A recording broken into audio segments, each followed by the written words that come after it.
Si eres un aficionado de los deportes, probablemente te has preguntado por qué no existen ciertos deportes en los Juegos Olímpicos.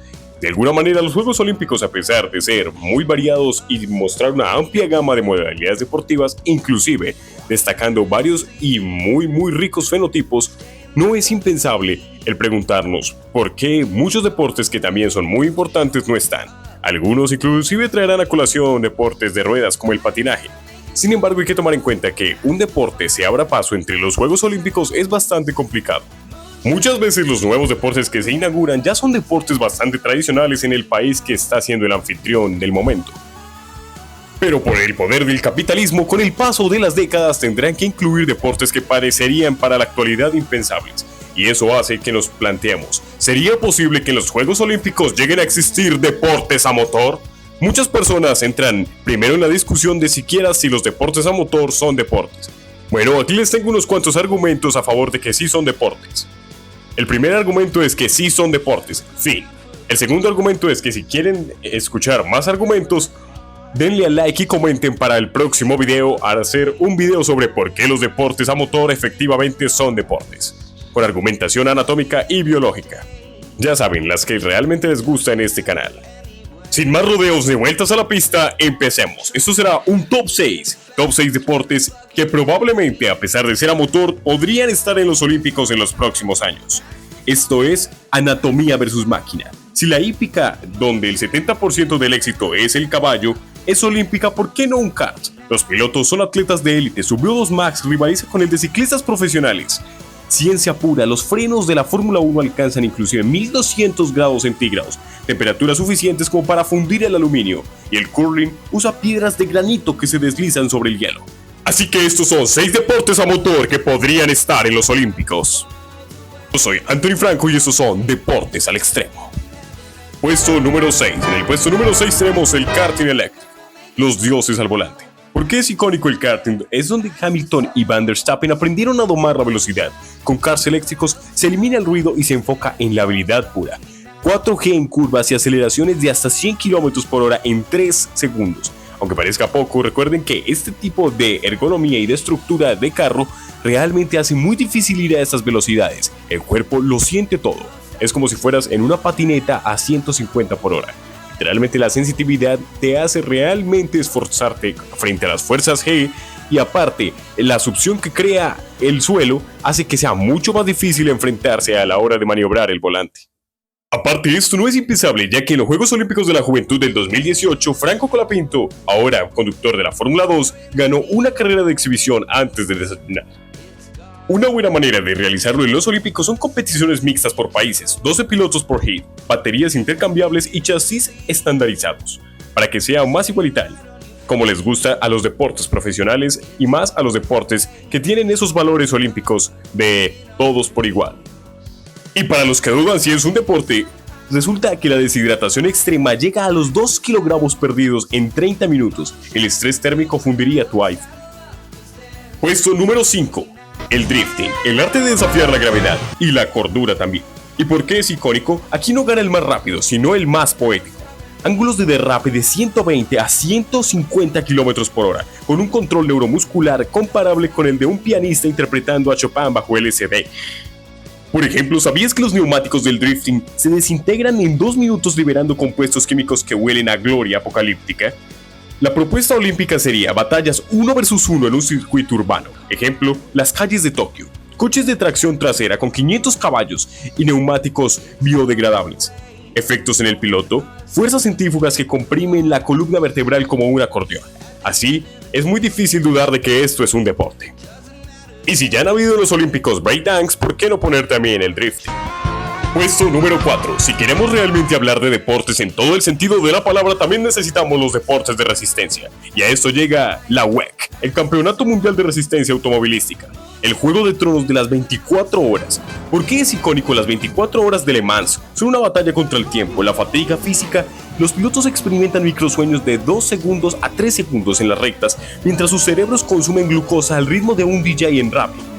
Un dato brutal es que un piloto de resistencia pierde 5% de su masa cerebral temporal por deshidratación, equivalente a resolver ecuaciones diferenciales en un sauna. Esto no solamente es un esfuerzo completamente titánico, sino que la propuesta olímpica podrían ser carreras de 6 horas en equipos mixtos, 2 pilotos más un ingeniero por país, prototipos de hidrógeno con inteligencia artificial para el monitoreo de la fatiga no serían para nada mala idea. El estrés térmico en la velocidad reduce la capacidad de reacción en un 40% a un 60% tras tan solo 3 horas. ¿Te imaginas cómo llegas casi al final de la carrera? ¿O te imaginas tener que rematar a más de 150 con el cerebro completamente fatigado? Por eso es que aunque muchos crean que son unos pilotos porque le sacan 180 kilómetros a sus motos, estos especímenes que les acabo de nombrar sí que son pilotos de verdad. Puesto número 3. WRC Rally Mundial. El Shakespeare del caos. En el Rally Mundial se combina navegación, resistencia y psicología inversa. Los copilotos leen notas de 240 palabras por minuto, más rápido que un presentador de radio, mientras que el piloto procesa cambios en superficies de nieve, barro y grava a menos de 0.3 segundos. Un dato brutal es que el Rally de Finlandia los saltos alcanzan hasta 70 metros de distancia. Para que se hagan una imagen de lo locamente absurdo de esto, es el equivalente a saltar de la Estatua de la Libertad. ¿Y que cómo se podría competir en unos Juegos Olímpicos? Después de unas cuantas variaciones se podría crear un tipo de competencia basado en eliminatorias en etapas mixtas, nieve, tierra y asfalto, coches híbridos con sensores de igualación de potencia y una estandarización en los motores para que todos compitan con el mismo tipo de vehículo. ¿Y que cuál es el efecto en el piloto? Las vibraciones constantes que desgastan las vértebras lumbares son similares a trabajar 8 horas con un martillo de neumático. Puesto número 2. En el puesto número 2 tenemos la MotoGP, la danza de los samuráis del asfalto. ¿Por qué es icónico? Llegan a velocidades de hasta 360 km por hora en rectas y en ángulos se inclinan hasta 63 grados, suficiente para robarle un beso al suelo. Los pilotos son ingenieros de su propio cuerpo, su cuello soporta hasta 50 kilogramos de fuerza lateral en curvas y sus brazos trabajan como pistones hidráulicos. Un dato brutal es que en carrera un piloto de MotoGP puede perder de 3 a 4 litros de sudor, equivalente a correr una maratón en un sauna. Una buena propuesta olímpica serían carreras de velocidad en circuitos urbanos, ejemplo Roma, con el Coliseo de fondo. Algunas reglas podrían ser motos monomarca con control eléctrico para igualar los rendimientos y una firme estandarización de los motores. Y como muchos se lo esperaban y no podía faltar, en el puesto número 1 tenemos a la Fórmula 1, el laboratorio de los superhumanos. ¿Por qué es icónica la Fórmula 1? Es el Everest del motor. 20 pilotos luchando contra las fuerzas G de más de 6G en frenadas, equivalentes a que un gorila se siente en tu pecho, y pulsaciones sostenidas a más de 190 pulsaciones por minuto, más altas que las de un tenista en un break. Un piloto de Fórmula 1 puede llegar a quemar hasta 4.500 calorías por carrera, el doble que un maratonista, pero en un espacio de 50 grados centígrados donde el agua se evapora antes de tocar el suelo. Inclusive, muchas veces ni siquiera llegan con sudor. Esto es un fenómeno bastante particular, y aunque muchas personas pongan en duda el hecho de que sean deportistas, pues esto es un error garrafal, ya que de facto lo son.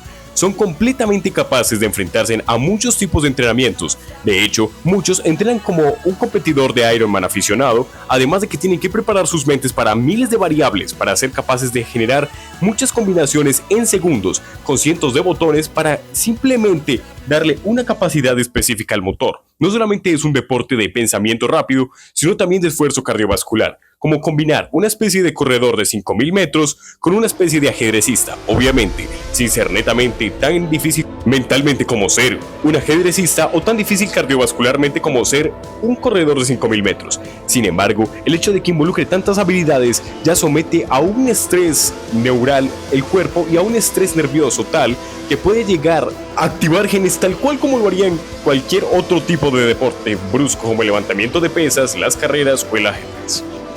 ¿Y cómo podría ser llevado a los Olímpicos? Habría que hacer algunas variaciones, pero la propuesta olímpica sería sprint races en lugares urbanos, ejemplo circuito alrededor del Arco de la Defensa en París, y los monoplazas eléctricos con baterías estandarizadas para eliminar las ventajas tecnológicas típicas que definen a las marcas. Aunque muchos lleguen a pensar que esto podría ser sacrificar lo mejor del deporte, que es la competencia a nivel de ingeniería, para nada. Pues después de todo, también estaríamos mejorando la ingeniería biológica al tener que volvernos más expertos en dar mejores pilotos, mucho más capaces. En este aspecto específico nos concentraríamos un poco más en el piloto que en la misma máquina. Y eso que la misma máquina, fácilmente, los equipos de ingeniería se las tendrían que apañar para poder enfrentarse a las reglamentaciones nuevas, haciendo que inclusive sea un juego mucho más interesante a nivel de ingeniería, para encontrarle el máximo rendimiento a tu motor sin incumplir con las reglas estandarizadas. Después de todo, el entrenamiento de un piloto de Fórmula 1 no solamente es intelectual y cardiovascular, el desgaste cervical es comparable a sostener 40 kilogramos con el cuello durante 2 horas. Es técnicamente boxeo en 4 ruedas. El involucrar los deportes a motor en los Juegos Olímpicos no solamente podría ser la mejor decisión. Para ponerlo en perspectiva, la cultura global de la Fórmula 1 tiene más de 1.500 millones de fans, el fútbol 3.500 millones, siendo este último el deporte más visto en el mundo. Y nos muestra muy en perspectiva lo cerca que están los deportes a motor o lo viral que pueden llegar a ser. Con Drive to Survive en Netflix ya se hizo un trabajo de marketing y con muchos otros tipos de películas ya se ha hecho todo un allanamiento del camino para que los deportes a motor sean considerados deportes olímpicos. El efecto mediático al incluirlos atraería más de 2.000 millones de espectadores jóvenes, según la FIA. Imagínate Van der Stappen recibiendo un oro al ritmo del Carmina Burana con neumáticos humeantes atrás de fondo. Esto sería no solo épico, sino muy bueno para el deporte. Y antes de que se pongan agresivos los tradicionalistas, si los griegos hubieran tenido turbocompresores, Zeus habría sido patrocinado por la Red Bull. Si el video te gustó, por favor suscríbete y recuerda, no necesitas un carro muy costoso para poder ser un deportista. Es más, no necesitas nada para ser un deportista, porque para entrenar como un profesional no necesitas un gimnasio profesional. Si el video te gustó, por favor comparte, comenta y suscríbete.